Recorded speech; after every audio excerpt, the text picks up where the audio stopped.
অভিনব এক জুতা। এ জুতা অন্ধকারে দিবে আলো, সঙ্গে বাজবে মিউজিক। শুধু তাই নয়, একই সময়ে পরিহিত ব্যক্তির পাও ম্যাসাজ করে দিবে। পুরনো যন্ত্রাংশ দিয়ে এমনই এক অভিনব জুতা আবিষ্কার করেছেন 22 বছর বয়সী এই যুবক।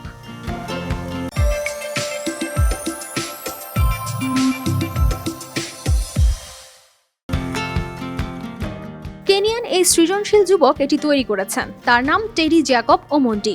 ভিডিওতে দেখা যায় তিনি তার জুতার বর্ণনা দিচ্ছিলেন। তার তৈরি এই জুতায় রয়েছে 3টি সুবিধা। প্রথমত, এটি অন্ধকারে পথ প্রদর্শন করতে পারবে, অর্থাৎ জুতা পরলে অন্ধকারে আলো জ্বলবে। রাতে হাঁটতে গিয়ে কোনো টর্চ ব্যবহার না করলেও জুতার আলোতে হাঁটা যাবে। দ্বিতীয়ত, জুতায় ইউএসবি পোর্ট দিয়ে বাজানো যাবে গান। এছাড়া FM রেডিও দিয়েও চাইলে গান শোনা যাবে।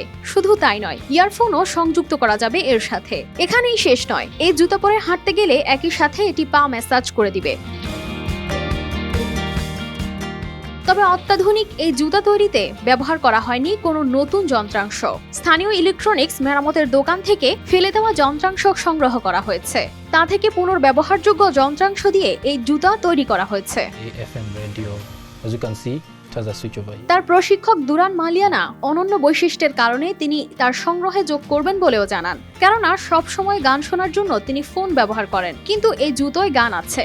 এছাড়া তিনি রাতে টর্চ ব্যবহার করতে অভ্যস্ত, কিন্তু জুতোয় আলোর ব্যবস্থা থাকায় তাকে আর টর্চ ব্যবহার করতে হবে না। জুতার এসব সুন্দর ফাংশনের জন্য তিনি জুতোগুলো কিনতে চান। ওমন্টি জানান, যারা পায়ের সমস্যায় ভুগছেন কিংবা সাধারণ জুতা পরতে অক্ষম, তাদের সাহায্য করার জন্য তিনি ভবিষ্যতের প্রশিক্ষণ জুতা তৈরি করেছেন। কানিস ফাতেমা শিমু, RTV।